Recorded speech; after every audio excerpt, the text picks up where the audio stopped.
Yeah, I've had a lot of success with the combat genre. We started off with the infamous Rock'em Sock'em combat robots, and then we had combat chickens. That was pretty popular in the sub-demographic states and the reddish states. And then we had the combat kindergarten.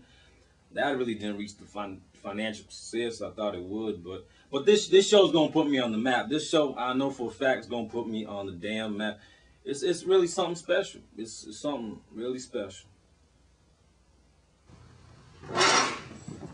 Kombat Kitchen.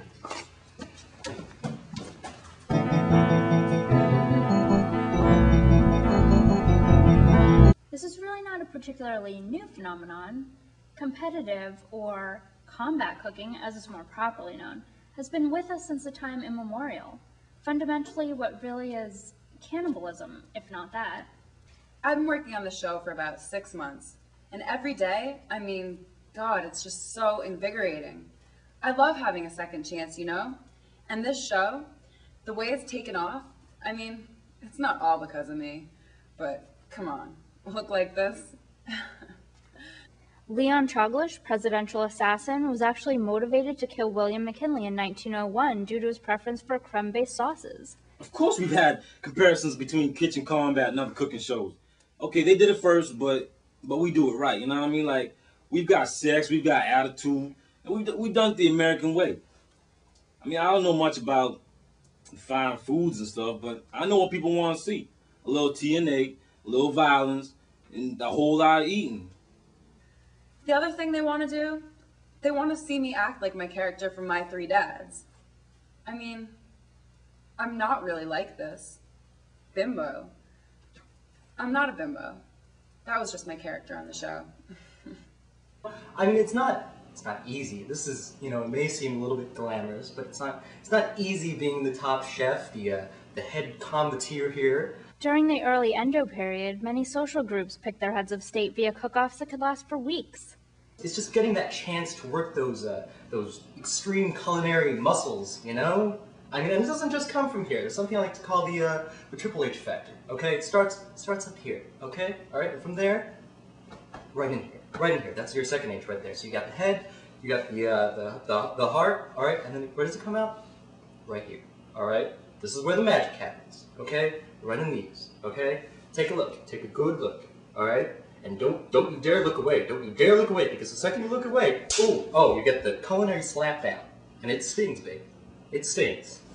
The way I figure it is, Americans like me want to watch Americans like me, normal, decent folk. More recently, the show is predictable in its use of such gimmicks. It seems that every time the ratings start to go down, some hot new rookie chef loses a finger. Well, it's probably the falafel battle, because it just wasn't extreme enough for me as an extreme chef, falafel, come on, it's mid-east. I do far east, okay? Far east. And then plus, what did he make? Falafel snow cones and falafel stuffed lobster on cracked plates. That's not kosher. People think cooking cakes is easy, but you gotta time them with the grits and the eggs. That ain't like plucking no cocks, I'll tell you that. But this thing, the combat show, this is gonna be a big break. Not just for me, but for all the cake chefs. We're the ones working 24 hours a day, up for you when you're drunk and when you're high on your methamphetamines. Can you address the controversy surrounding the Israeli combateer? Oh, the Pork Palooza? That was a great show, wasn't it? Mercer, Fragnal, Lassum, Tabletooth. These guys like Ezra, they get all the respect, praise. We try to do a lot of new stuff with the show, try to keep it fresh and hip. We try to, the sprint off. We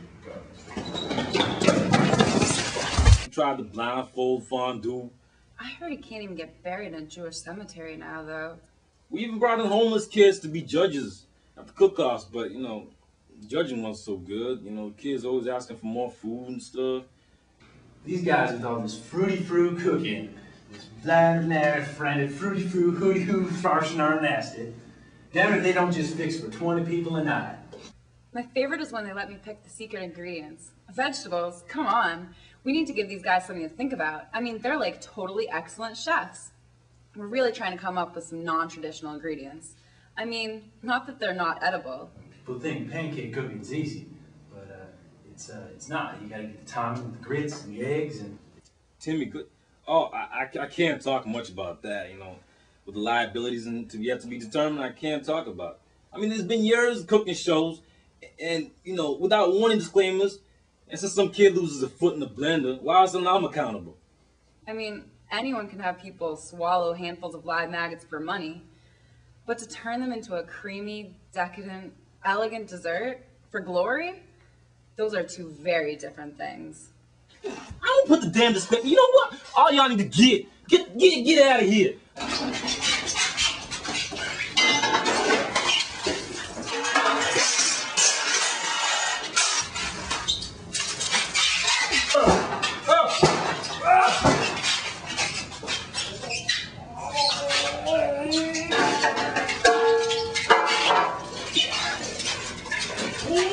Whiskey!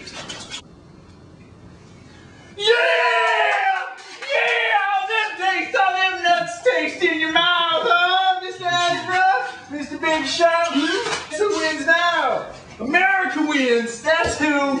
America. Those culture critics are gonna watch me eat myself to the bank.